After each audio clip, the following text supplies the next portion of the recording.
Today's video, we're going to test a new unit, one who I thought was already underrated, but we need some facts. Fire Magic Knight ASTAR. On paper, her skills should perform. How does it perform against other damage dealers? If you like my videos and like my content, hit the sub button, hit the like button, hit that bell dingy dingy thing so you know when I post a video. Let's go, baby.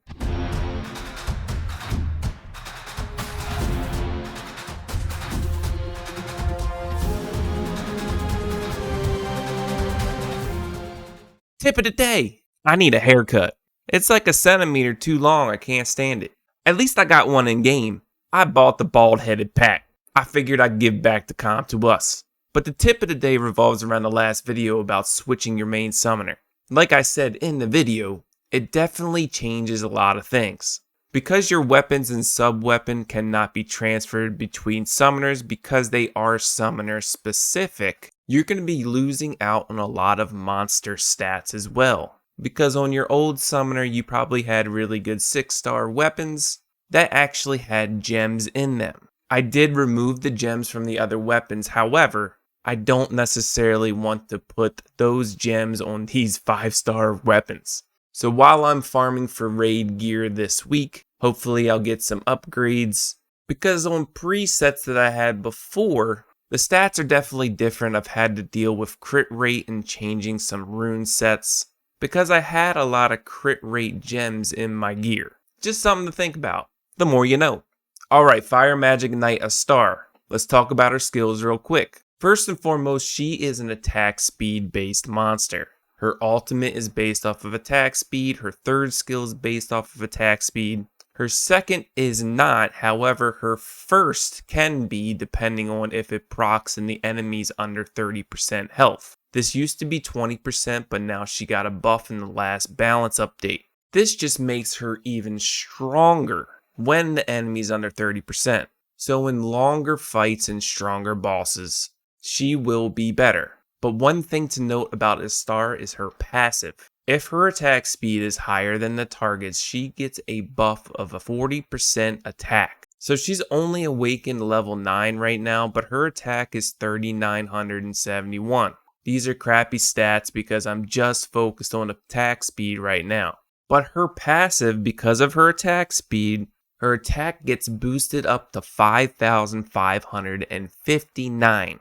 That's 40% of the attack. And then when she has an attack buff, it's even greater. So we're going to test some things on ASTAR and compare her to other damage dealers as well. On her ultimate and her third skill, she also does more damage based off the target's lost HP. The damage dealt up is increased. It's a 3 mana cost. On paper, ASTAR is amazing. So let's test her out. Alright, I'm bringing Helia for the defense break damage taken up, Megan for the attack buff and the attack speed up. And I'm spamming ASTAR's second skill, which is based off of attack speed. I'm going to be using Fire Cleave because he brings crit damage taken up with his second skill. My 2-minute timer starts now. So once we get defense down and damage taken up, her third skill hits 3 times. And literally it's around 81,000, 76,000, 61,000. I don't know why it fluctuates, but some of her skills hit like a boss. 160,000, 214,000, it's crazy. And I'm pretty sure that is her basic attack proccing when the boss is under 30%. 224,000, it's crazy. We're going to see how much damage his ultimate does as well. And we still have a minute left in the clock. But I really think she's underrated. A lot of people skip over her. I want to compare her to how much damage she does compared to like Saurian or Rinha. Rinha's like your Argon. But we're almost at the ultimate and here we go. Let's see what it hits for. It hits 10 times and I can't even slow it down that much to see how much it was. But maybe I will after this.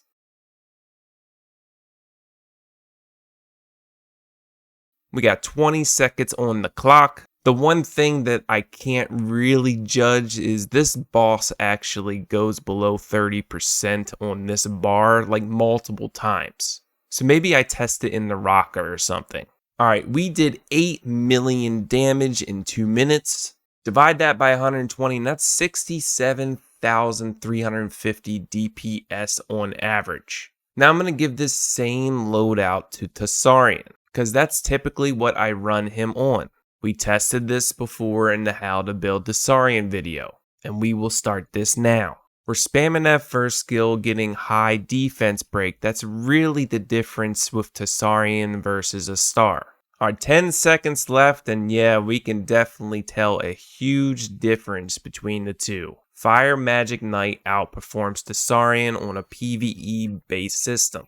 5,369,000. Obviously lower DPS, and it's 44,747 DPS per second.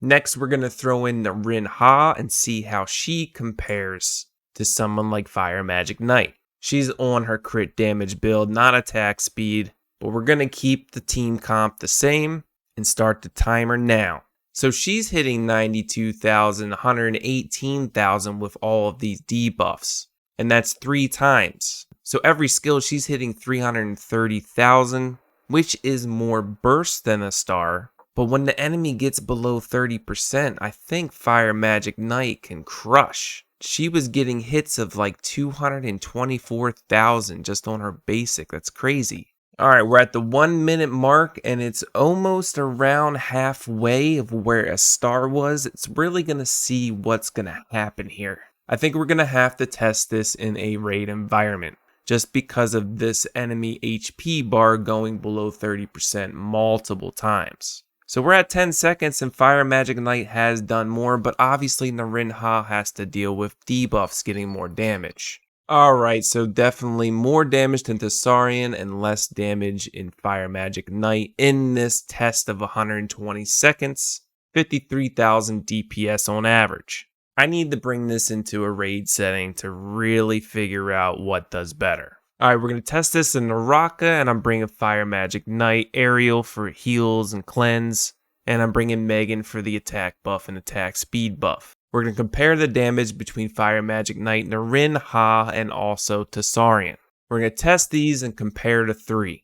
I really think Rin Ha is going to shine over everybody else, obviously, for many different reasons. Look at how many debuffs are here. But really it's going to come down to when the boss gets down to below 30%.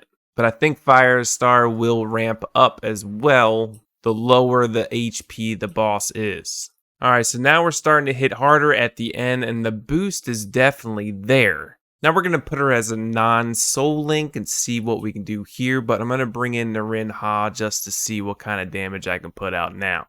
I mean, I think Rin Ha should be doing much better than an ASTAR in a raid setting with all the debuffs here. But we'll see how it goes.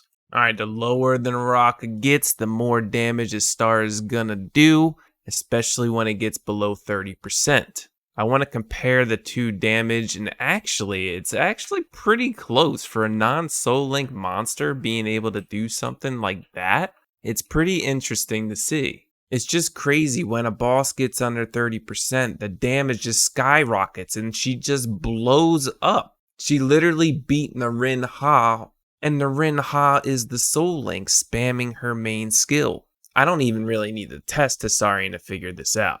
I honestly think if you're using Fire Magic Knight, it's actually better to run 2 damage dealers and run like Rin Ha for the first half of the fight and then switch to ASTAR. Because her damage really doesn't start ramping up until you get that damage dealt up buff from the HP loss, and then under 30% for her basic attack. I don't even feel like I really need to test it too much more. Fire Magic Knight is a ramp up kind of damage dealer. She still does good damage for the first half of the fight, but that second half of the fight she ramps up and she catches up quick. I just wanted to showcase her because she's someone that I think a lot of people overlook. But let's do one more test. We're going to run her on a low attack speed build but with high crit damage, just to see if we can get the type of damage in an attack speed based rune set. And we'll start the test now. 2 minutes on the clock using her second skill on this higher crit damage build. I can already tell that the skill damage is definitely a lot lower since it is based off of attack speed. But we'll see what happens at the end of 2 minutes. Yep, so we are sitting at 55,000 DPS on average. So that literally sums up to me how to build Fire Magic Knight. Now she's only Awakened 9, mind you, and I still need work to do on an attack speed based rune set. But you definitely want to prioritize crit to 100%, unless you know you're running with some crit rate buffs. Then you can go to like 70 or whatever. But definitely prioritize attack speed and attack and then crit damage. But in my opinion, I think she's the best damage dealer that does not have to deal with debuffs. She is pure damage and gets even better the lower the HP of the enemy. That's it for today's video. Just wanted to showcase Fire Magic Knight because I've been trying to do this for the longest time. I think she's in the top 5 for sure. I think it relies on the situation at hand, what kind of raid environment you are in. If you like all my videos, sub, like, ding a bell. I'll see you in the next one. Peace!